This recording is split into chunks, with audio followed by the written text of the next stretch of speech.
Les chéris. Allez, je voudrais qu'on rentre tout de suite dans l'émission. Les chéris, Laurent Gérard, qui tacle le wokisme, une minorité qui emmerde une majorité. C'était samedi dernier sur France 2. Et j'adore. Franchement, ça, on va voir si vous êtes d'accord avec moi. Et j'ai hâte de passer cet extrait en télé aussi devant Guénolé. Vous savez, le mec qui est avec moi, le chef du wokisme. Oh là là. Je vais le passer, vous allez voir. Là, il est fatigant, ça va Mais calmer. surtout, il le dit dans quelle époque? C'est l'endroit où il le dit qui est très intéressant aussi. C'est ça qui est très intéressant. Parce que s'il le disait chez nous, on aurait été tous dit oui, bien sûr. Voilà. Mais là-bas, c'est quoi là? Ça a été quoi la réaction? J'ai pas vu. Ah bah il y a l'air effondré de la chanteuse à côté de lui, la Zao de Sagazan. Ah oui. Voilà. Ah oui. Celle qui m'a insulté. Oui, elle d'ailleurs. vous adore. Je la connais même pas. Je savais même pas que c'était moi. Je croyais que c'était Étienne Zao. Je croyais qu'elle passait un week-end à Rome. Non, mais c'est rigolé. Étienne Zao, je me suis dit, bon, bah, c'est week-end. Parce qu'il va même plus loin, Laurent Gérard, il dit et tous les trucs en isme qui nous font chier. Donc il dit le néo-féminisme, le wokisme et tous les ismes. On va écouter parce que ça fait tellement du bien. Merci Laurent Gérard. Non, mais non. Le cyclisme. Merci Laurent Gérard que j'aime. Écoutez. On sent qu'il y a une minorité qui emmerde une majorité, donc c'est vrai que moi... C'est le moment où vous fermez les oreilles. Non, je vais pas aller dans le sens du wokisme et du néo-féminisme et du véganisme et de tous des trucs en isme qui nous emmerdent. Ouais, ça fait du bien. Ça fait du bien d'entendre ça. C'est vrai, mais c'est ce que pense... Il dénonce les excès, en fait. Mais moi, je suis tellement d'accord avec lui, on n'en peut plus. Là. Avec D'Artigol, vous êtes d'accord avec Laurent Gérard? Vous savez que c'est un pote, j'ai démarré à ses côtés quand j'étais à la radio, et c'était un amour de mec. Franchement, je l'adore, Laurent. Alors, non, mais ce qu'il dit, oui, moi je ne suis pas de la gauche qui va de ce côté des ismes. J'en ai eu d'autres par ailleurs.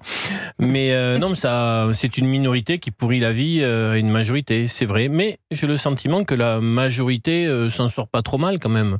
Ça nous pourrit la vie si on veut bien se la faire pourrir. On peut aussi passer outre. C'est sûr. Oui, mais après, il y a quand même un politiquement correct qui a des conséquences. Non, mais c'est sûr. Et Zao de Sagazan, elle faisait quoi à côté? Rien. Elle s'est dit, oh là, elle a dû se dire, ah ouais. Ouais, elle a laissé passer. Oui, mais Léa Salamé lui a dit, on l'a entendu dans l'extrait, c'est le moment où vous vous bouchez les oreilles. Ouais, oui, c'est ça. Voilà. Ouais, c'est exactement. Oui. Non, mais c'est fou, ça. Quelle équipe.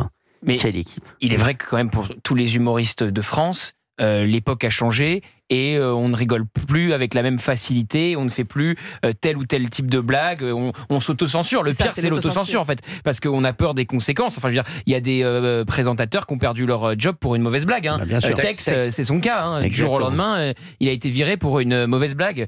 Donc voilà, c'est quand même une réalité aujourd'hui. Quand vous revoyez certains films de Blier, les dialogues d'Audiard, mais c'est totalement impossible aujourd'hui. On peut plus écrire les mêmes dialogues de Audiard ou de Blier. Donc l'époque a quand même changé. 01 80 20 39 21, vous nous appelez sur Europe 1, Laurent Gérard, donc qui nous fait plaisir quand il dit une minorité qui emmerde une majorité en parlant du wokisme. On a Canel qui est avec nous. Bonjour Canel. Oui, bonjour. J'adore votre prénom. Merci beaucoup. Je suis très impressionnée parce que voilà. Ça me fait plaisir de vous avoir, Canel. En tout cas, vous habitez. Non, mais vous êtes adorable. Voilà. J'ai même appelé, je vous dis, avant votre émission, parce que ça fait, je sais pas, 10 fois que j'appelle et à chaque fois, eh bien, c'est trop tard. Alors là, vous êtes la première auditrice aujourd'hui, la première de la semaine en plus. Donc, Canel, donc vous ouvrez le bal, vous nous appelez. Écoutez, merci, j'ouvre le bal avec vous, si c'est possible. Avec plaisir. Alors, c'est vrai que moi, je sais pas ce que vous en pensez, Canel, mais quand j'ai entendu. Alors, Laurent Gérard, faut le savoir, je le dis quand je défends des potes ou pas. Oui, bien sûr. Laurent Gérard, on le sait, voilà, c'est quelqu'un que j'adore, que je connais depuis des années et qui est quelqu'un que j'aime énormément dans la vie. Et l'artiste, j'aime l'artiste et l'homme. Et c'est un talent. Quelque chose de vrai en plus. Donc. Non, mais il n'est pas agressif. C'est un mec que j'adore. C'est un mec que j'adore. Il le sait, Laurent, et je le connais depuis des années. Donc c'est vrai que je le défends parce que aussi, je le dis, voilà, c'est mon ami et je l'adore. Mais c'est vrai que je suis tellement d'accord avec Laurent Gérard, qui fait souvent passer des messages qu'on a tous envie de faire passer. Je suis d'accord avec vous. Quelle est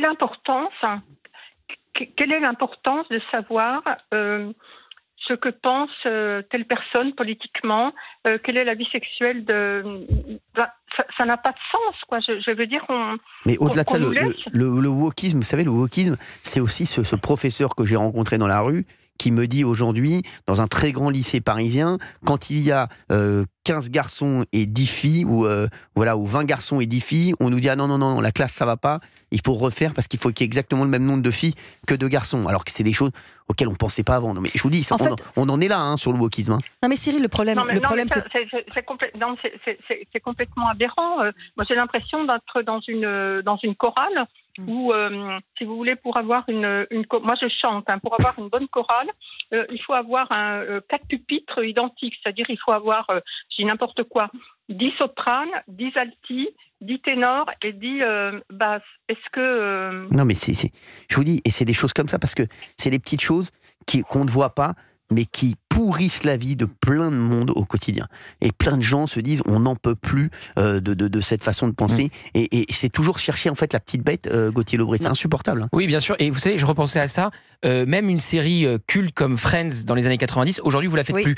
Les blagues, parce que les épisodes ont été sont repassés et ont été vus par la nouvelle génération. Et la nouvelle génération, elle trouve ça homophobe, elle trouve ça transphobe, elle trouve ça grossophobe. Et elle se dit, c'est plus possible. Donc on voit comme l'époque a évolué, comme l'époque a changé. Et au fond, maintenant, tout est aseptisé. Enfin, une série aujourd'hui, comme peut en produire certaines, c'est aseptisé. Vous n'avez plus la corrosité des dialogues qui étaient possibles même il n'y a pas si longtemps que ça, dans les années 90. Vous nous appelez 01 80 20 39 21 sur Europe 1 pour réagir à cela.